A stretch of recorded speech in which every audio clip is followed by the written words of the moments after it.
PH. Hello po, welcome to Mystic Oracle Tarot PH po. New viewers, welcome. My lovely subscribers, thank you for always supporting me, building up my channel again. And if you also know someone that will resonate this message, please also share it. You never know, they might needed this message and guidance for them. Makakatulong to sa sitwasyon nila. This is also a general and timeless reading and a collective reading as well. So, hindi lahat makaka-resonate po nito.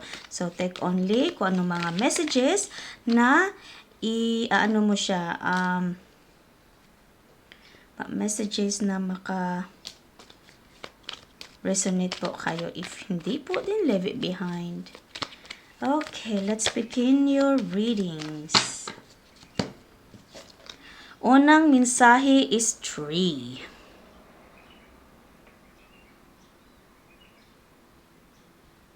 Oh, sorry. Hindi ko pala niya nakita. There.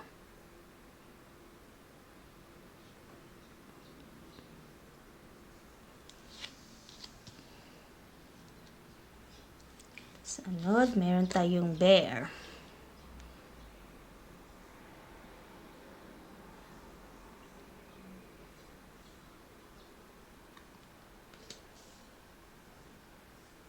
Meron tayong sheep.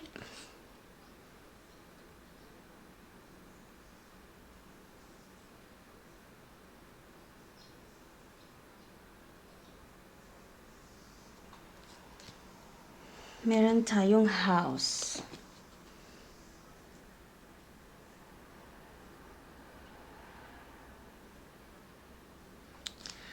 Are you by any chance bibili ng bahay?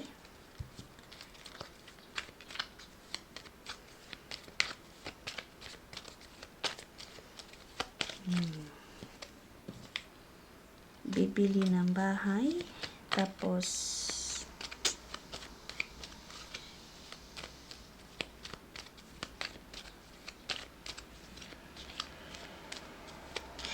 kung bibili ka ng bahay, no, ano to siya? It's a little bit far. Medyo malayo-layo siya.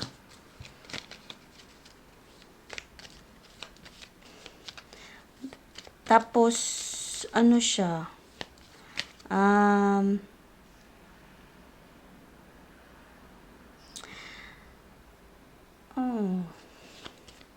It could be also because you want to get away with your past connection.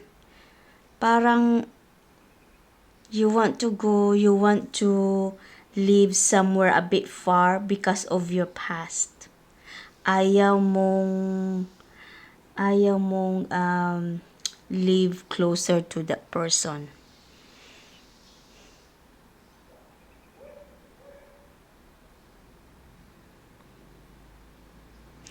Kasi yung person na yan yung tao na yan, napaka strong na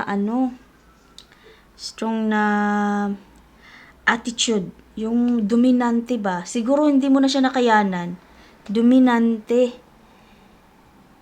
Gusto niya, siya ang laging yung nasa taas, power. Gusto niya yung powerful siya sa relationship niyo. Siya talaga ang siya siguro ang siya gusto ang masusunod lagi. Meron tayong anchor.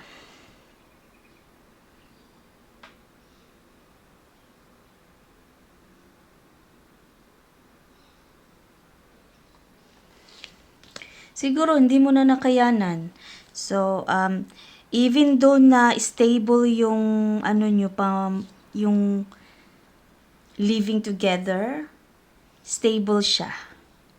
Kasi siya ang siya ang nagbabudget, sumusunod ka sa kanya.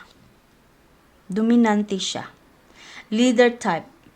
Parang yung partnership niya, ganyan siya. Pero you don't feel na you're part of being partner sa relationship niyo. Yun yung lacking niya dyan. Kaya parang you had enough na. And you actually you suffer for a while. You endure it. Nilakasan mo yung loob mo for the sake of relationship. Kasi mahal mo siya eh. Maganda sana ang kabuhayan nyo, yung living situation nyo peaceful. Kaso lang, tama na. Parang, you're over it. Kaya gusto mo nang lumayo ka na, lalayas ka na. Parang ayaw mo na siyang makita. Parang, you rather magbiyahe, bili ng bahay, o mag-move somewhere na far. Distance to siya ang moving mo eh. You finally found your inner strength na to tell him that I had enough. Goodbye. Sabi siya. Okay, ano pa? Okay, meron tayong fish.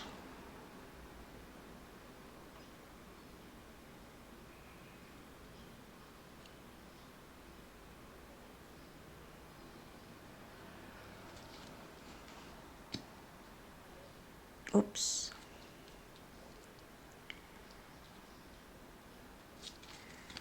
Okay. Ano pa?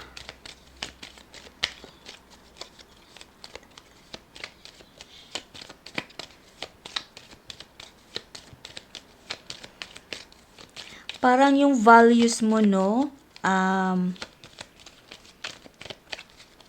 Parang inapakan na niya yung values mo. Parang, kasi sunod-sunuran ka na eh.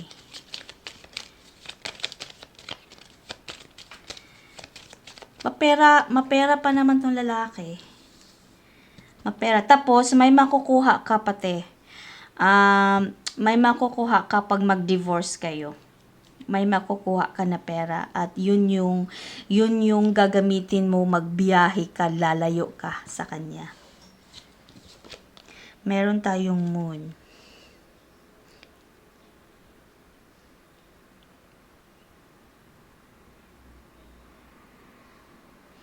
Minsan you feel like am I doing the correct decision? Tama ba ito?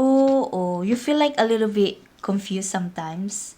But you know deep inside in yourself na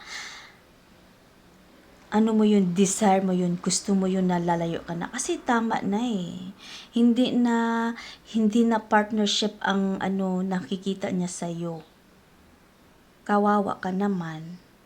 So, parang minsan lang naman, that's how you feel.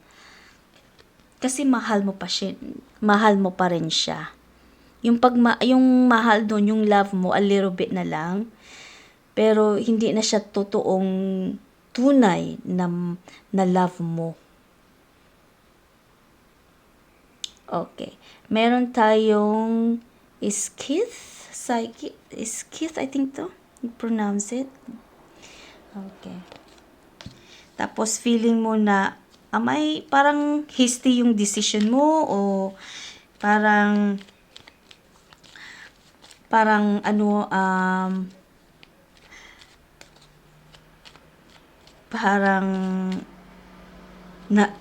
nagsisisi ka minsan. Parang inaano mo pa yung tinastadihan mo yung feelings mo at saka yung mind mo at the same time.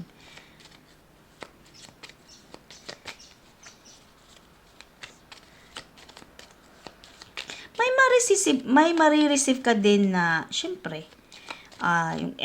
yung partner mo na aalisan mo siya, syempre magagalit siya.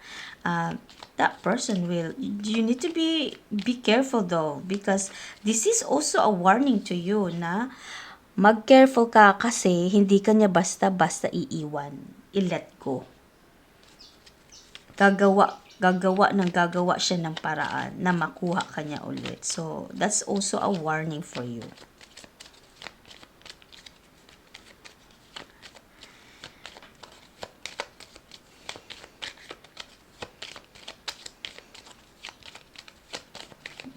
Ano pa? Meron pa? Okay. Meron tayong anima. So, either you, this one is you, or a friend is supporting you. Na tutulong sa'yo to get out of that situation, to get out of that marriage. Matutuloy yan eh. Aalis ka eh. Kumbaga, aalis ka sa malayo para hindi mo na yung makikita na yung lalaki na yan. See, meron kang options, marami kang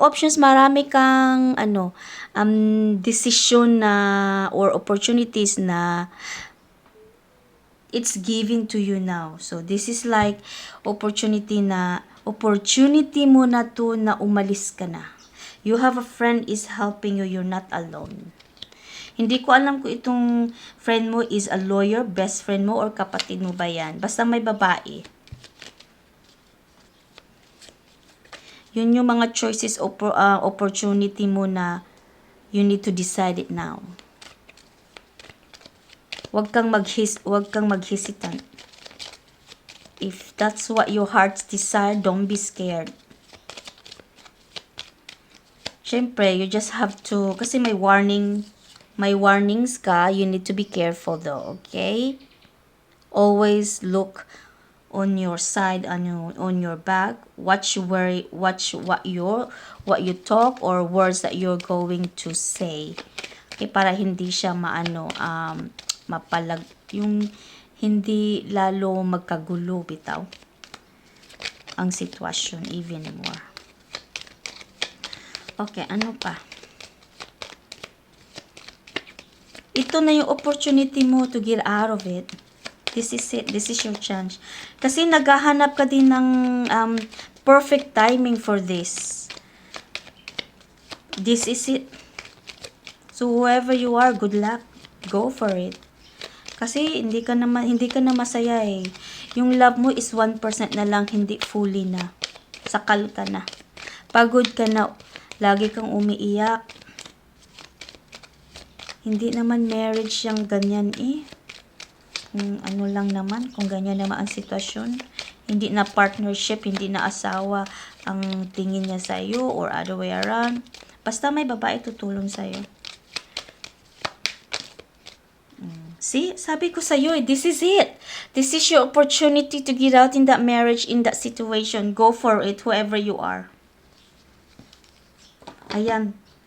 Binigyan ka na ng message ng Divine Universe that you've been waiting for this opportunity, a perfect timing. This is it. Go for it. Whoever you are, good luck. I hope you have a good journey ahead. And also, this is all the connection that I can connect, and I hope you enjoyed this reading, and I hope you can resonate this reading as well. And I will see you in my next reading. Bye for now.